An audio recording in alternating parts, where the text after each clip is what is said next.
કમોસમી વરસાદની સ્થિતિ વચ્ચે વિજાપુર એપીએમસીએ રાહત દરે તાડપત્રીનું વિતરણ કર્યું. પાક બચાવવા મોટી સંખ્યામાં ખેડૂતો તાડપત્રી લેવા ઉમટી પડ્યા. તમાકુ અને બટાકા જેવા પાકને સુરક્ષિત રાખવા લાંબી કતાર દેખાઈ.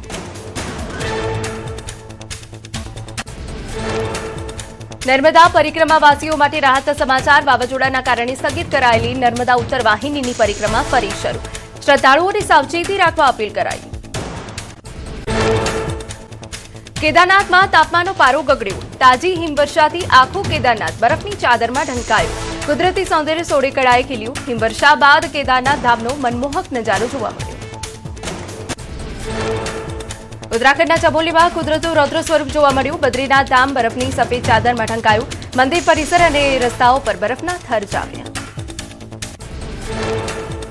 જમ્મુ કાશ્મીરમાં હરવા ફરવાના સ્થળો બરફમાં ગરકાવ. હિમવર્ષાથી સોનમર્ગ સ્વર્ગ બન્યું. ઠેર ઠેર બરફના થર જામ્યા. તાપમાનમાં ભારે ઘટાડાથી ઠંડીમાં વધારો. હિમાચલ પ્રદેશના રોહતાંગમાં ભારે હિમવર્ષા. અટલ ટનલ પાસે 10,000 ફૂટની ઊંચાઈએ હિમવર્ષા. બરફની સફેદ ચાદર વચ્ચે પ્રવાસીઓની સુરક્ષા માટે પોલીસ તૈનાત. જમ્મુ કાશ્મીરના પૂંછમાં ભારે હિમવર્ષા. મુગલ રોડ પર બીઆરઓ ટીમ દ્વારા બરફ હટાવવાની કામગીરી તેજ. ભારે બરફવર્ષા વચ્ચે મુગલ રોડ ખોલવા માટે મશીનો કામે લાગ્યા. જમ્મુ કાશ્મીરના પૂંછ જિલ્લામાં હિમવર્ષા. રસ્તાઓ અને મકાનો પર બરફના થર જામ્યા. રસ્તાઓ ઠપ થતા પરિવહન ખોરવાયું. તંત્રએ જેસીબીની મદદથી બરફ હટાવી રસ્તાઓ પૂર્વવત કર્યા. હિમવર્ષાથી ચારે તરફ સફેદીનો નજારો દેખાયો. હિમવર્ષાના કારણે પ્રકૃતિનો મનોરમ્ય નજારો કેમેરામાં કેદ. સતત હિમવર્ષાને પગલે જનજીવન પ્રભાવિત થયું. કારગિલનું શંકુ બરફની ચાદરથી ઢંકાયું. હિમવર્ષાની ચારે તરફ સફેદીનો નજારો જોવા મળ્યો. રસ્તાઓ અને મકાનો પર બરફના થર જામ્યા. તાપમાનનો પારો ગગડતા જનજીવન પ્રભાવિત. કાશ્મીરના ગુલમર્ગમાં બરફની સફેદ ચાદર પથરાઈ. ગુલમર્ગમાં 5 થી 6 ઇંચ બરફ પડ્યો. પ્રવાસન સ્થળ પર શિયાળા જેવો માહોલ. ચારેય તરફ મનોહર દ્રશ્યો. જમ્મુ કાશ્મીરના નાથ ટોપમાં હિમવર્ષા. અચાનક વાતાવરણમાં આવેલા પલટાથી પ્રવાસીઓમાં ખુશીનો માહોલ. પ્રવાસીઓ બરફમાં રમતા કૂદતા દેખાયા. કમોસમી વરસાદ અને હિમવર્ષાથી તાપમાનમાં ઘટાડો. જમ્મુ કાશ્મીરના મેદાની વિસ્તારોમાં ભારે વરસાદ. રામબન જિલ્લામાં 2 દિવસથી સતત વરસાદ. તાપમાનમાં ઘટાડો નોંધાતા વાતાવરણ ઠંડુગાર. ઠંડીના કારણે ગરમ કપડાં પહેરવા લોકો મજબૂર. ઊંચાઈવાળા વિસ્તારોમાં હળવી હિમવર્ષાથી વાતાવરણ ઠંડુગાર. સતત વરસાદ અને હિમવર્ષાથી જનજીવન ખોરવાયું. પ્રકૃતિનો નયનરમ્ય નજારો કેમેરામાં કેદ થયો. હવામાન વિભાગની મોટી આગાહી. આગામી 24 કલાક ગુજરાત પર ભારે. બનાસકાંઠા કચ્છમાં ભારે પવન સાથે કમોસમી વરસાદની શક્યતા. 5 જિલ્લાઓમાં હળવા વરસાદની આગાહી. માછીમારોને દરિયો ન ખેડવા સૂચના. એપ્રિલ સુધી માવઠું નહીં છોડે પીછો. માર્ચના અંતમાં અને એપ્રિલની શરૂઆતમાં આવશે પશ્ચિમી વિક્ષેપ. 25 માર્ચ અને મહિનાના અંતમાં વેસ્ટર્ન ડિસ્ટર્બન્સની અસર થશે. હવામાન નિષ્ણાંત અંબાલાલ પટેલની આગાહી. તાપમાનમાં ઘટાડો અને માવઠાથી પાકને નુકસાન થવાની અંબાલાલ પટેલે વ્યક્ત કરી ભીતિ. ભારે પવન સાથે વરસાદી વાતાવરણ રહેવાની આગાહી.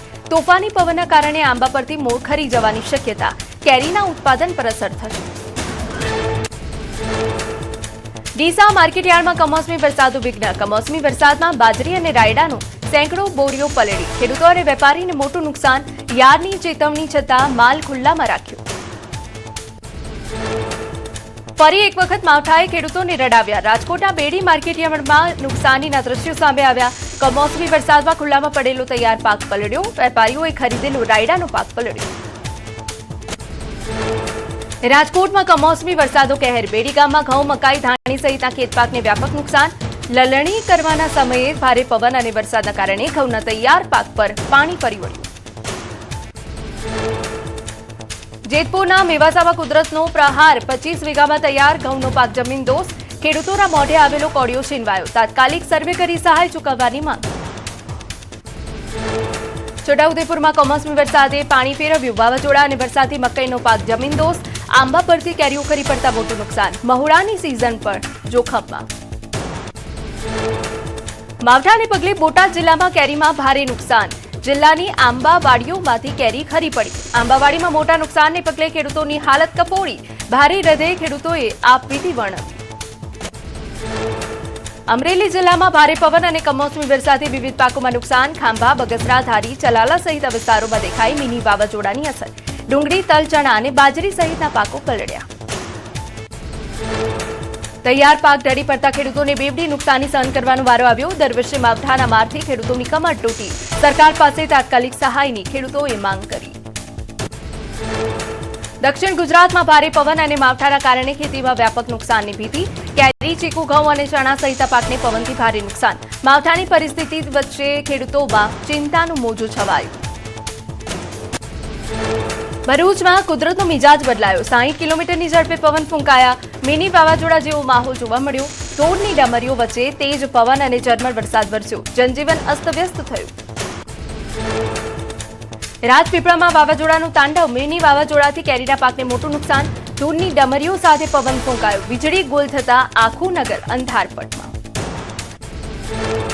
રાજકોટમાં રૈયા રોડ પર ભારે પવનના કારણે ભાગવત સપ્તાહનો મંડપ ધરાશાયી. મંડપ ધરાશાયી થતા સાઉન્ડ સિસ્ટમ સહિતના સાધનોમાં ભારે નુકસાની. અચાનક ફૂંકાયેલા ભારે પવનના કારણે મંડપમાં હાજર ભક્તોમાં અફરાતફરી મચી. સુરતમાં મિની વાવાઝોડાની તારાજી સર્જાઈ. ડુમસ વિસ્તારમાં સવર્ણભૂમિ પાર્ટી પ્લોટ સહિત લગ્ન સેટ ધરાશાયી. પત્તાના મહેલની જેમ સેટ વેરવિખેર થતા પાર્ટી પ્લોટના માલિકોને કરોડોનું નુકસાન. ભારે પવનથી પિલરો વેરવિખેર થયાના દ્રશ્યો સામે આવ્યા. મુખ્ય ગેટ સહિત કરોડોના સેટ તૂટી ગયા. સામાન ચારે તરફ વેરવિખેર થયાના દ્રશ્યો દેખાયા. 7 જેટલા પાર્ટી પ્લોટમાં નુકસાનની વિગતો સામે આવી. સુરતના ઉત્તરાયણમાં સર્જાયો મિની વાવાઝોડા જેવો માહોલ. ભારે પવન ફૂંકાતા લગ્ન પ્રસંગનો મંડપ ધરાશાયી. સદનસીબે ઘટનામાં કોઈ જાનહાની નહીં. મંડપના લોખંડના એંગલ અને કાપડ ઉડી જતા નુકસાન. સુરતમાં પર્વત પાટિયા પાસે ભારે પવનથી પાલિકાનું હોર્ડિંગ ધરાશાયી. ઘટનામાં એક યુવકનું કરુણ મોત. ચાયોના પ્લાઝા પાસે લોકોનું તોતિંગ બોર્ડ તૂટી પડતા યુવકનો ભોગ લેવાયો. સુરતમાં મોડી રાત્રે જિલ્લામાં મિની વાવાઝોડા જેવી સ્થિતિ. પલસાણા, કામરેજ સહિત વિસ્તારોમાં ભારે પવન ફૂંકાયો. વિઝિબિલિટી ઘટતા વાહન ચાલકોને હાલાકી. બારડોલીમાં વૃક્ષ ધરાશાયી થઈ. વીજ તાર પર પડતા સમગ્ર પંથકમાં વીજ પુરવઠો ખોરવાયો.